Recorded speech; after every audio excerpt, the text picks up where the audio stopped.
guys, thanks for tuning in. This is Optibotimus coming with another video review. And today we're going to be taking a look at the new Transformers Generations Combiner Wars Voyager class Silverbolt, the leader of the aerial bots himself in a true combiner fashion. Now, several years ago, we got I think it was Ultra class Silverbolt, and that was pretty good for what it was, but it wasn't a combiner or anything like that. This is, and I honestly have been waiting for something like this for a long time. Packaging wise, you can see it's a little bit of an updated look with a black background. Still the same red Transformers logo there. You got the Autobot logo with a comet look thing. It just looks different because it's all black. Come around here to the side and you can see a larger image of what will become Superion, and as you can see, this is number 3 of 5. You got a nice image right there of Silverbolt. Come around here to the back, and you see they got Superion here, and they have Drag Strip as being a part of it. Now,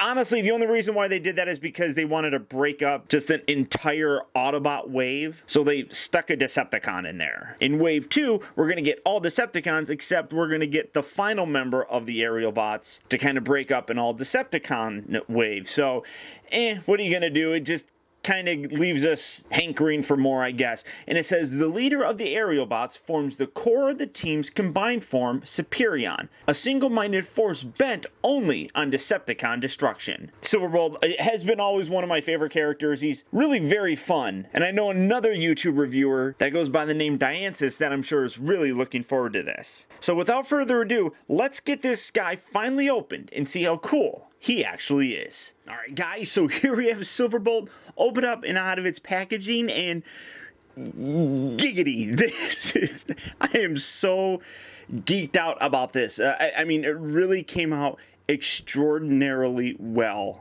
There is not much different this is Silverbolt through and through, and this is what we've gotten over the years. It's not really that much different, although it just has so nice of a feel because you can actually combine this guy, and I just absolutely love it. They have done a wonderful job on this. Now, for his accessory, you can see he does come with a very kind of normal looking gun for Silverbolt and Superion specifically. It can separate, just like so. I guess you could put this in different, configurations, I guess. I mean, it's got a lot of these extra ports and things. Like, well, you got a port there, you got 2 handles right there.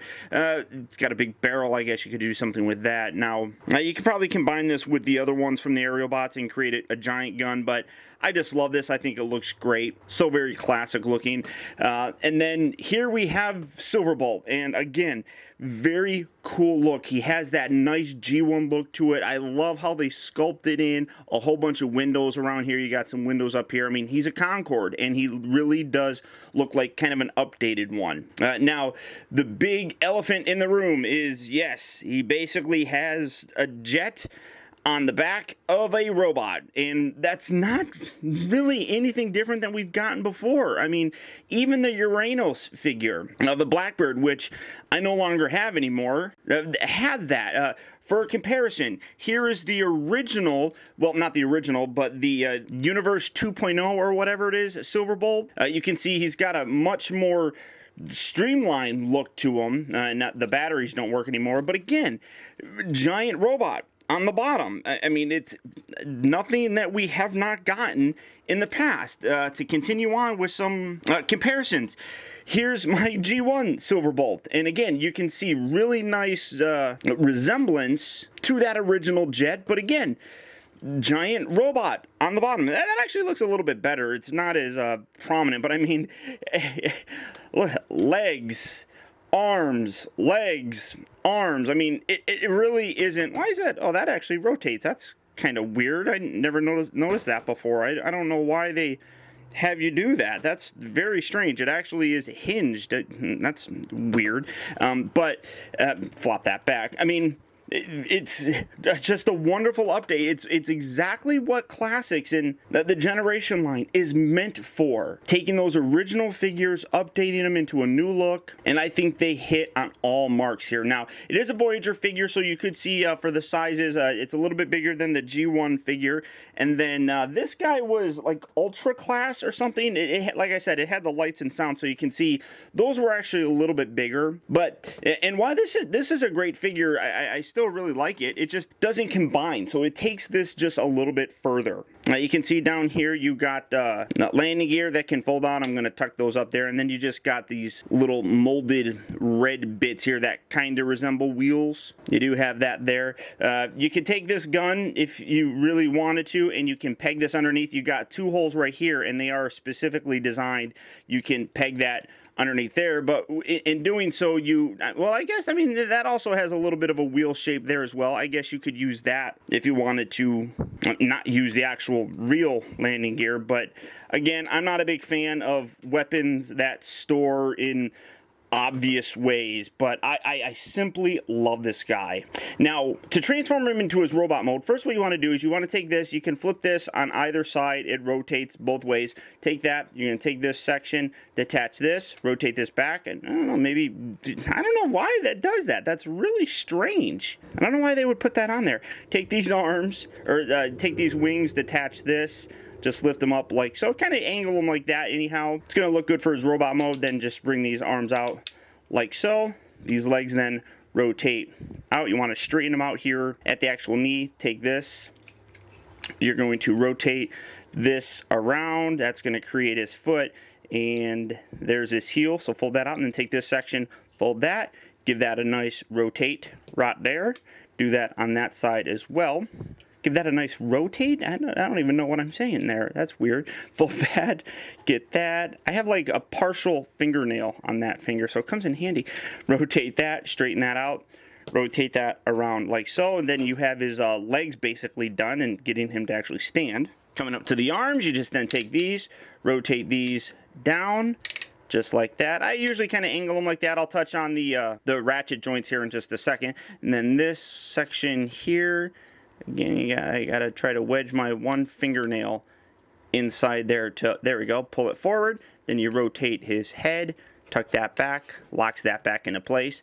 Kind of make the wings look a little better. You can flare them out just like so. But there you have Silverbolt in his robot mode. And in robot mode, this guy absolutely hits on all cylinders. Now, with the Superion gun, you can actually take this, like I showed, separate that, and you can have him hold this as just a standard gun, I suppose. It is really big. It's kind of weird looking, but it can still look pretty good with him. And obviously, if you wanted to, you can keep that whole thing attached.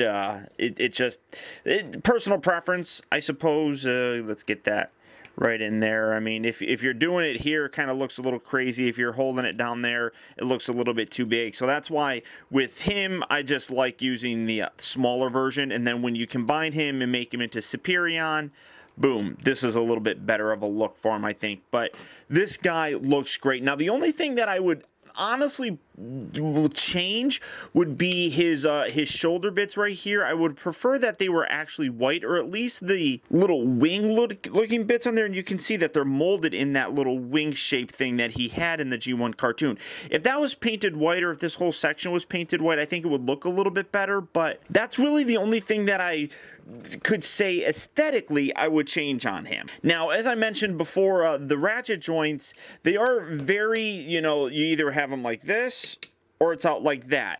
I understand the need to do that because you want to make strong ratchet joints here with him being a combiner. And you can mitigate that by bending this shoulder back a little, bring that, and then you can rotate that around. And you can kind of make it look something like that, and it looks pretty good, but that's probably something that I would like to change a little if I were doing it, but I think it still looks pretty good. I love his face sculpt on here. He's got a little smirk that really does nicely capture that nice personality, that Silverbolt has. I really dig that. You can see he's got some nice paint on his actual face, some blue eyes right there. Really very good looking overall. I mean, the figure is just, like I said, it hits on all cylinders. I'm so impressed with this. Now, even coming around here to the back, you got the wings right here that nicely kind of homage that original look. So for comparison, here's the new Silverbolt, and here's the old guy. And again, I mean, when you transformed him, you put these wings out like that. So bringing his arms around automatically put his wings back on that kind of angle. And you can do that with this as well, but you don't need to. You can kind of leave them flared out like that, give him a little bit more of a cartoon look, which is something that I really dig and appreciate. But size-wise, you can see that the original was actually pretty big by comparison. And then, like I brought out before, and here we have him next to that Ultra Class Silverbolt. And as you can see, the old one still looks pretty good. It obviously has a very nice Silverbolt feel to it, but the new one just takes a little bit further, I think. Number one, the color just is much more accurate. And I think the size is just a little bit too big for this guy. I like that they put in the lights and sounds and things like that, but I'm a lot happier with the size for this. And then combine that with the fact that he can combine, just really sets this guy apart. There's no question in my mind that this is replacing this on my actual display shelf. Now, for his articulation, the head is on a bit of a, I can't tell if that's a ball joint. I think it's just a swivel joint. You get it looking left and right. It kind of gets a little bit hampered here with these little edge pieces, but you can still get it looking all the way around. Looks up, goes down. It doesn't really look down. It just goes back down to the original spot. Shoulders here, heavy ratchet joints. That's a very common thing with these figures now. Moves in and out, rotates at the upper part of the bicep. Nice solid joints here at the elbow. Nothing here at the wrist, which is kind of unfortunate. Nothing at the waist either, but it's all kind of one piece, and you'll see, especially with the actual combiner. And honestly, this is the wrong way. You shouldn't have that little joint. Well, maybe I have to leave it. Yeah, I have to leave it like that. You kind of have to leave this ugly pin section here there. You can see the back doesn't really have that, so you can't really rotate it because it's a different side. But that's kind of unfortunate, but it's not too terribly ugly. But you got the nice ratchet joints, kind of a softer ratchet moving in and out, heavier ratchet moving forward and back. He rotates at the upper part of the thigh, bends here at two joints here at the knee. It's mostly part of the actual transformation, and then the foot moves forward and back, and I guess you got a heel articulation. So all the articulation is there, and you can actually get some really nice poses with the guy. He's very well done. Like I said, all cylinders Hasbro is firing on with these, and they just, all the figures come out, and so far the ones that I've played with really have absolutely impressed me. Now, to get him into his torso mode, one thing that I really do like is, unlike the original one that, you know, you had the little cod piece was separate, the actual chest piece was also separate, the head was a separate piece. All of that stuff is actually incorporated in the figure. Now, while that was a detriment to a lot of things with power core combiners, it works really well with this. So first, what you want to do is take the head. We're going to rotate this back. You're kind of going back to jet mode, sort of. Get these arms, kind of flare them out, get them out of the way. Take the little feet. You're going to fold this little section up, and you're going to tuck the feet away. You're going to rotate this around, and then you got this little section right here that has a little tab that's going to go right on the inside, right in there. So you fold that around, and that's what locks it into place right there. Do that on this side as well. Get that one, get it rotated around properly. And and put the foot away. I'm just skipping ahead. And lock that in right there, just like so. You can then, if you want to, leave these wings forward, back, whatever you want to do with them. It's personal preference. You can angle this, and then well, actually, we're going to, limb mode. So you want to rotate that, bring that around, take this section, rotate that back like so. Go around again, just like that. Bring that whole section back like that, and you can see what's basically happening. Now, this is the part that's really cool. You have to take this, first of all, loosen this. His head's in here, and it's, again, it's a little bit tricky because I don't have fingernails, but you just pull this whole section out like that, and that brings out his head. Take this section right here. This is going to fold up Well, what's going on? There we go. Make sure that you have the head tucked back because this needs to have space to rotate that around.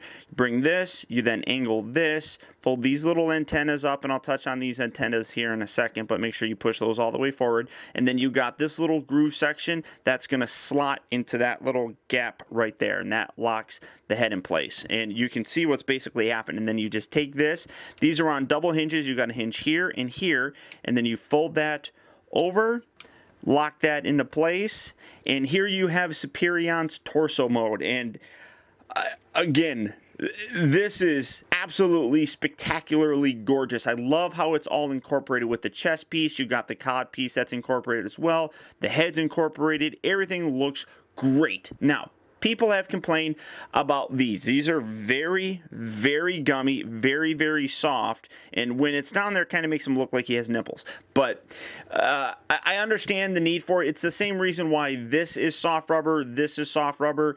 It's a safety thing. There is absolutely nothing they can do. You have a big giant piece sticking out like that, and that could poke a kid in the eye. Now that's very different from a third-party company that doesn't need to care about safety standards or anything like that. But because these are official toys and they're being released in stores where kids can buy them, that could cause a problem. So we're stuck with them. I guess a third-party company could probably improve those by making hard plastic ones for us adult collectors. That would be interesting to see, but you can see they do get warped, and you kind of have to bend them forward to kind of keep them straight like that. But this guy looks great. Now, I'm not going to show you any combinations or anything of that nature. I'm going to save all of that for when I review the individual limbs, but you can see that this locks really sturdily. So these are going to be his thighs. That's going to be his hip right there, and then his knees will be right here, and they bend backwards. But, oh, and then the final pieces I should show you. These come down like that on both sides, and that's where you slide the arms down and those lock in there. And again, you got the little spring right there. You got a little tiny lip that catches it. Just really very absolutely terrific. You could just have him stand right there, and you got his body. Now, to go back to his jet mode, well, we'll do this. I want to touch on something here in a second, but you rotate these back out like so. You take this, separate this, bring this down, and then you tuck this inside here. Make sure you get this all the way pushed. If you get that all the way pushed up, it'll kind of keep these from bending. So do that, fold that down, keep the head straight, tuck that in just like so. And like I said, it gives them nipples, kind of. Fold these little hand pieces back around, just like so. Those will lock into place on the sides. Then these arms, you want to rotate these. You kind of bring them out here. I want to say at like 3 joints, and bring these pieces up as well. And you can see that you got a little rounded section right there. That's actually going to slot right inside there. So you just have to angle this around. And it's a little tricky, but once you get it there, that's where it's going to be. And then you got the tab right here that slots into the back of the arm. That holds the arm in place. You do that on this side as well. Bringing that around, angling this out, getting that into place. And then you take this, fold that down, locks that, bring this forward. That'll lock there. Now, I did see on TFW, and I want to comment on this. I honestly just saw it, and I wanted to comment on this. People are saying that we're transforming these wrong, that a lot of reviewers aren't doing this properly, that you're supposed to take these and fold this in, covers up the legs, and you can do that. The problem is when you push it all the way in, it actually pushes this out a little bit. So when you're doing, at least on mine, so again, separating this, these legs, you have that little tab section that come in here and lock into place. When you bring these two halves together, it's almost like it's not long enough. It kind of pushes that out. And I mean, like you can see the little gap kind of right there. If you leave that out, you can push that and it collapses that whole thing. So that gap, let me get that in there, isn't really there as much. So you could do that. The instructions do not show you to do that. I don't know if it's actually the way that it's meant to be. I guess if you wanted to, it makes it look a little bit better from the bottom. Honestly, I don't think it's that big of a deal. I've seen much uglier things from the bottom of the jet, and I'd prefer to actually keep these pieces pushed all the way in. Get that in there, keep that like that. That would be my preference, I suppose. But there you have him back in his jet mode. Now the other thing that's really cool that I discovered is that well, Silverbolt was a Concorde in the original cartoon, and one thing about Concordes was the nose cone, and I accidentally discovered this earlier, it can actually bend down. That's because the original Concorde jet flew like that, and that's where it got the name. It kind of looked like a Concorde flying like that, and I think that's absolutely brilliant. That it's a small touch. They absolutely did not need to do that just to make it look more like an actual jet. That is cool. I mean, very simple, very neat, and I absolutely dig it. But there you go, guys. Now, as I said, I really do believe that Hasbro is nailing it when it comes to these combiner figures. They are very simple, but extremely effective. Jet mode here is wonderful. As I said, the little touch with something like that really just sets it off for me. It makes me absolutely giddy that they put that on there. It really looks nice, really captures that Concorde look very nicely. The underside isn't anything that we haven't gotten before. I don't think with a jet, it's just bad. I mean, even the G1 was bad like that. Now, could it, with modern engineering, they do a better job? Sure. Could third-party companies and have third-party companies done better jobs? Absolutely. But this also isn't a $150 figure, so I'm quite content with it like this. Now, the transformation is insanely simple, and like I said, I'm just amazed that they were able to do such a great job with these figures with such simple engineering and simple transformations. The sequence is just really effective, and when you get to that robot mode, there is no question who that is. Silverbolt is alive and well and looking terrific. And then when you get to that actual torso mode, everything about that, again, just is spectacular. I am really absolutely impressed with the way that Hasbro has done this. I can't give them enough credit. They really stepped up and have done tremendous jobs with all of these figures. And Silverbolt here is a prime example of what we can get when they really do put their minds and best efforts forward. Now, if you are interested in picking this guy up, they are slowly starting to trickle out to retail. Or right now, the Voyagers are currently in stock at Big Bad Toy Store. So all you have to do is click on the link down in the video description. You'll go to Big Bad Toy Store where you can pick this guy up and add him to your collection today. But beyond that, guys, that's about it. So once again, I want to thank you for tuning in. This has been Optibotimus. Don't forget that you can keep in touch with me by liking my Facebook page at facebook.com/TeamBotimus and by following me over on Twitter at twitter.com/Optibotimus. Also, I'd encourage you to check out my new website at optibotimusreviews.com, where you can see all my videos from the previous week, see what I have coming up for future release, and also get your very own Optibotimus t-shirt. And finally, I'd also really appreciate it, guys, that if you like this review, don't forget to please like, comment, and share this video. And until next time, I'll talk to you later.